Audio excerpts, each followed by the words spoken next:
Hi, it's Alaska Granny.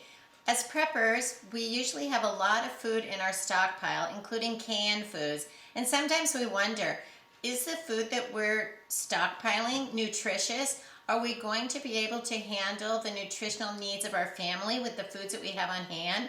It can be hard to determine sometimes because we keep thinking we need the freshest food possible for our food to be good for us. Canned food can be just as nutritious as fresh food, but it allows us the opportunity to have a stockpile of food because we can't always get the freshest food. We can't grow it in our garden in wintertime. Sometimes it's not available in the store, or it becomes so horribly expensive we can't afford to get it.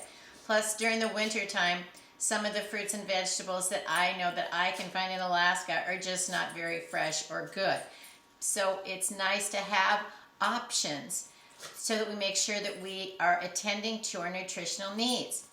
Here are some of the best nutrient-dense canned foods that you can have on hand in your stockpile so that you can make sure that you are remembering all of the different elements that you want in nutrition.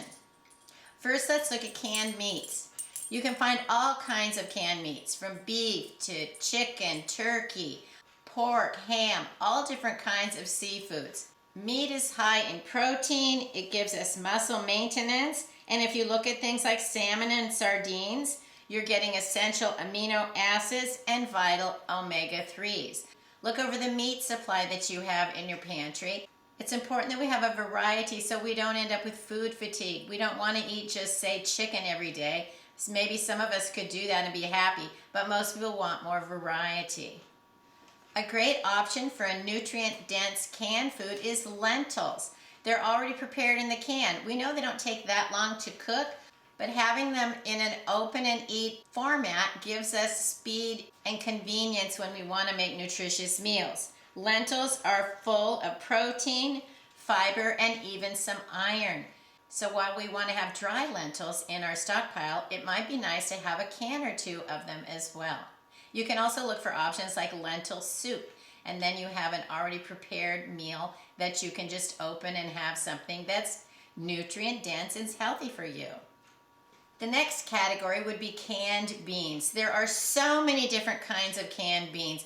Look over all of the varieties. Sometimes they come at different price points, and choose the beans that you like. Canned beans are loaded with fiber and complex carbohydrates. They also have protein and a little bit of iron.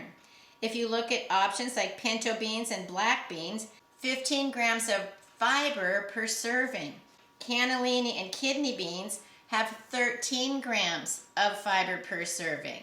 And once again, stock the varieties of beans that you like, and then have meal ideas, options of how you can prepare them, so that once again you can avoid food fatigue and have variety and you don't get bored.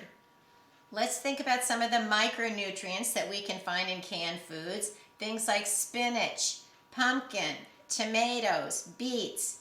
I don't have canned spinach because it's not something that I want to eat, but if you enjoy it, it's something you should get. And in your pumpkin, you can get vitamin A, iron, and potassium. And the tomatoes and beets provide you with antioxidants. Do you like artichoke hearts? You can find those in a can. A can of artichoke hearts gives you protein, iron, fiber, and antioxidants. That's a lot of nutritious ingredients in one can. Next, let's look at fruit. Fruit comes in all different kinds of varieties: pineapple, pears, peaches, mixed fruit. But my warning to you is I have had cans of pineapple explode in my pantry, so I make sure that I use, rotate, and replace them before the date on the can, simply because I don't want to have those tragedies in my pantry ever again. Fruit is giving you natural sugars. It also could be giving you some vitamin C, especially if you have something like mandarins. And pineapple is full of fiber. Let's think about our calcium and iron needs, and perhaps you want to stock up on some cans of milk. And if evaporated milk is not your thing, maybe you want some coconut milk.